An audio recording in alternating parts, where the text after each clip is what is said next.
Hi friends, good morning. This is Tulasi. Welcome to Tulasi vibes. నాకు ఈరోజు అయితే 7 శనివారాల వ్రతం స్టార్ట్ చేసుకుందాం అనిపించింది. లాస్ట్ టైం ఒకసారి చేశానన్నమాట. లాస్ట్ వీడియో మీకు పోస్ట్ చేశాను.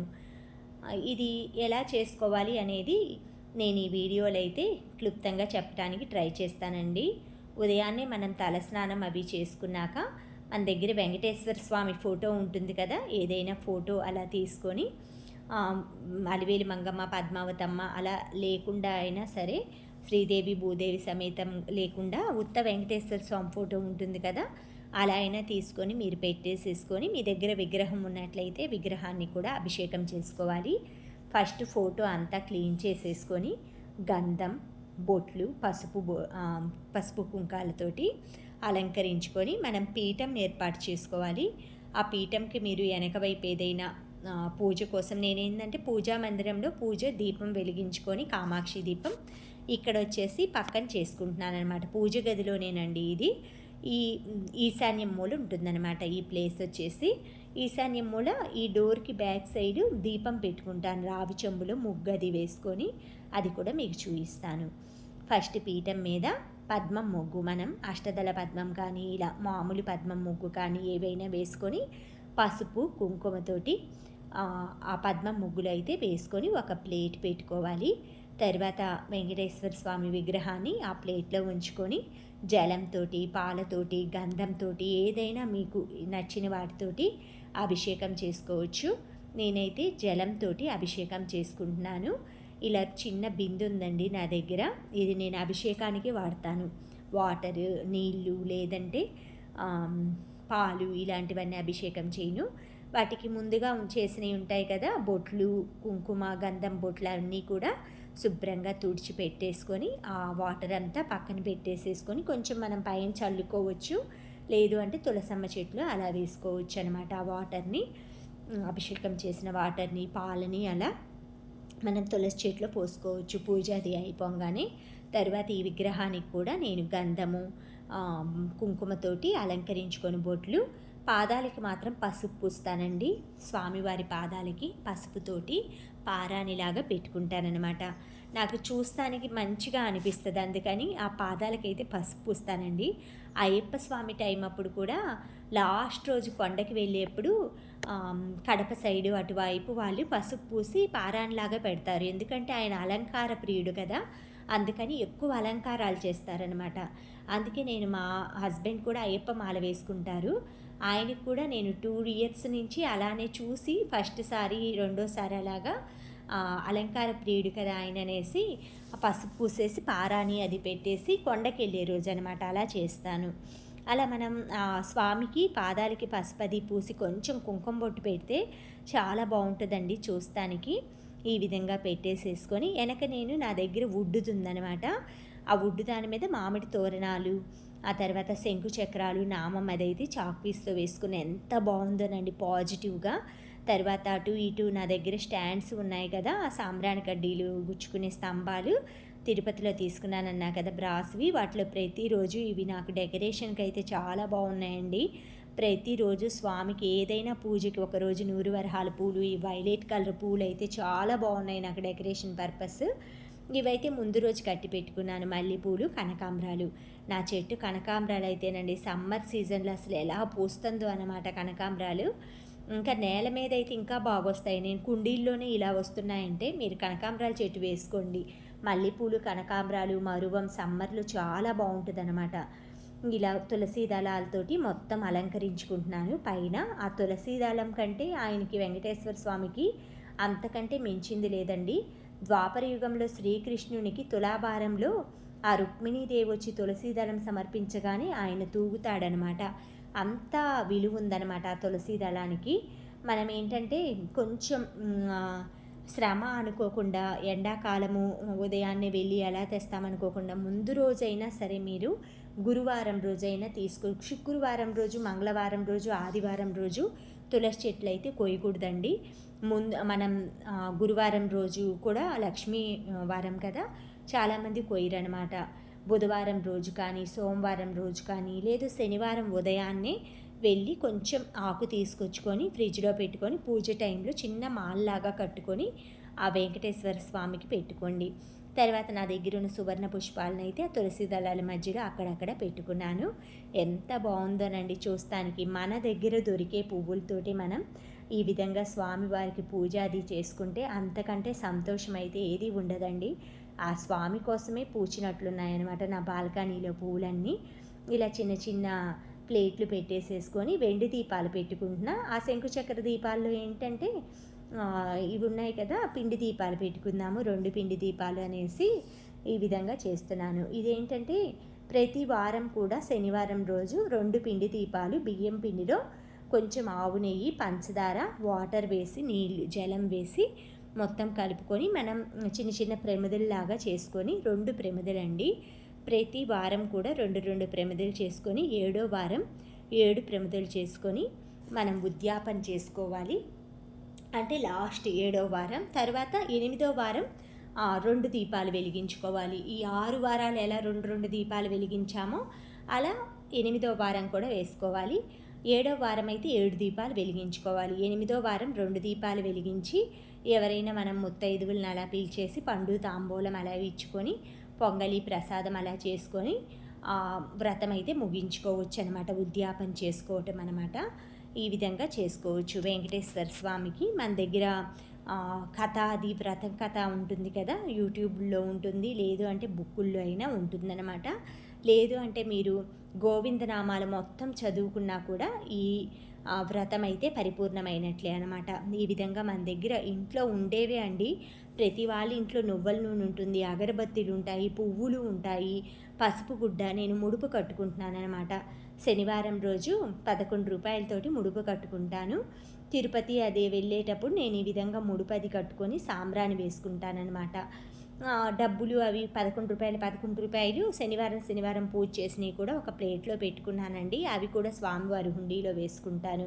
తర్వాత నేను గోవిందనామాలకి నారాయణ స్తోత్రం ఉంటుందన్నమాట. ఆ స్తోత్రం అవన్నీ చదువుకొని పూజ చేసుకుంటాను.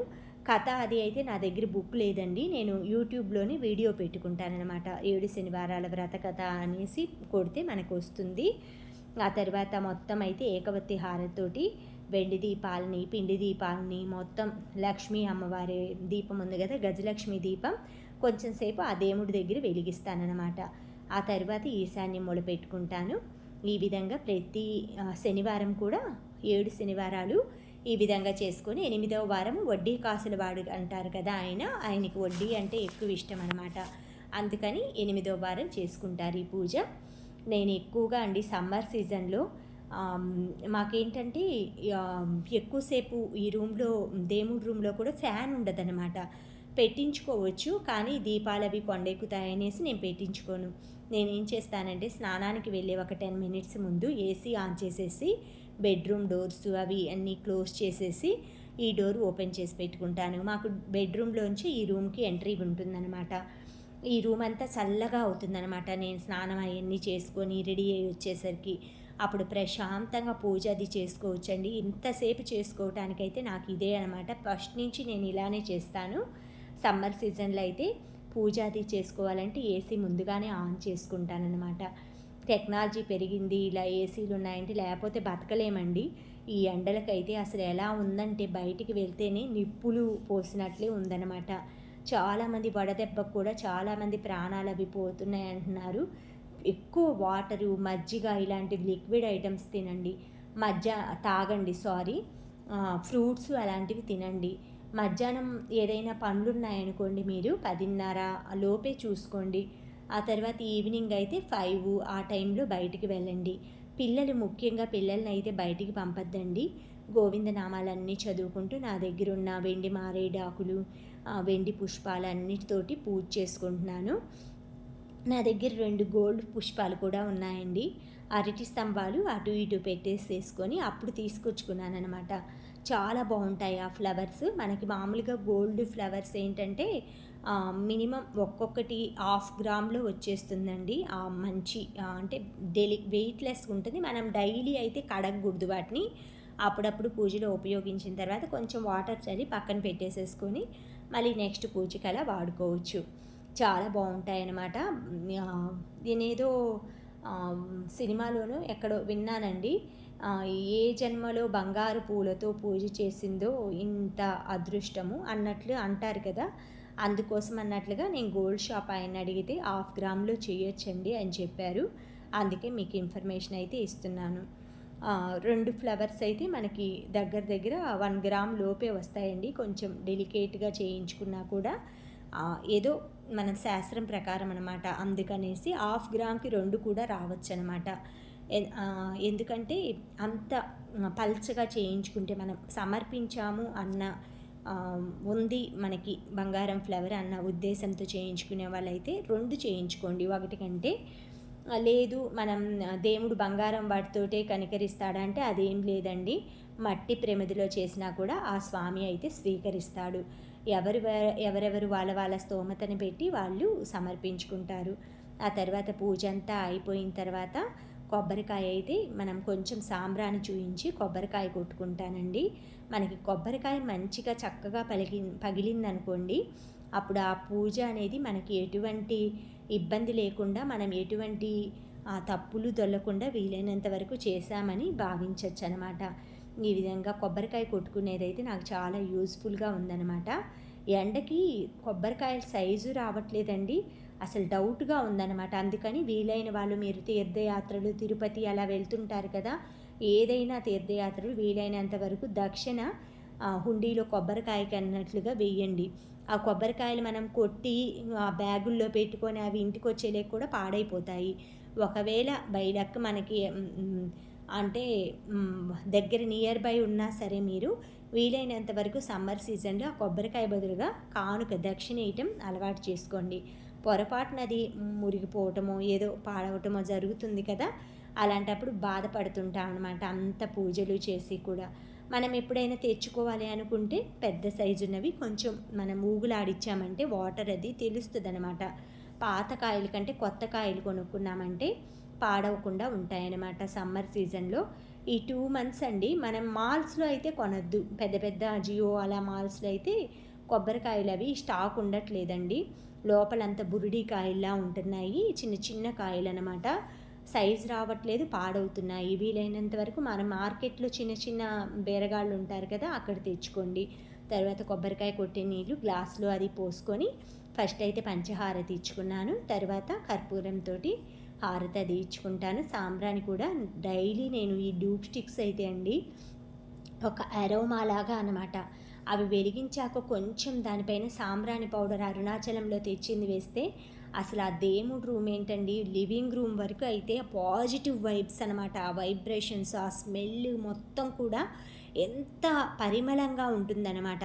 మనకి ధూప దీప నైవేద్యాలేనండి ఆ స్వామివారు కోరుకునేది. ఆయన ఏమి స్వీకరించరు, కానీ అలా చేయటం వలన ఏంటంటే మనకి సాటిస్ఫాక్షన్ ఉంటుంది. తర్వాత నేను చిల్లర అని చెప్పాను కదా, 11 రూపాయలు అలాగా అవన్నీ పెట్టేసేసుకొని కొంచెం వాటర్ అది చల్లేసుకొని సాంబ్రాన్ అది వేసుకుంటున్నాను. చాలా ఎంత హ్యాపీగా ఉందనండి ఈరోజు పూజ అది అయ్యాక. ఒకసారి అయితే స్వామిని అయితే వీడియో అది తీసుకున్నాను, పిక్స్ అవి తీసుకున్నానండి. ఎలా ఉంది నా 7 శనివారాల పూజ మొదటి రోజు అనేది కామెంట్ చేసి చెప్పండి. వీలైన వాళ్ళు ప్రతి వాళ్ళు కూడా అట్లీస్ట్ మీరు ఎక్కువ రోజులు చేయకపోయినా సరే ఈ 7 శనివారాల వ్రతం అది కంటిన్యూస్గా ఒక్క శనివారం అయినా సరే స్వామికి ఇలా పిండి దీపాలని పెట్టి కొబ్బరికాయది కొట్టుకోండి. ఎందుకంటే వెంకటేశ్వర స్వామి మన కలియుగ దైవం, చాలామందికి కులదైవంగా కూడా ఉంటారండి. ఆ వెంకటేశ్వర స్వామి కటాక్షాలన్నీ మన సబ్స్క్రైబర్స్ అందరి మీద ఉండాలని కోరుకుంటూ thank you friends, thank you for watching, thank you for valuable time. Have a safe day.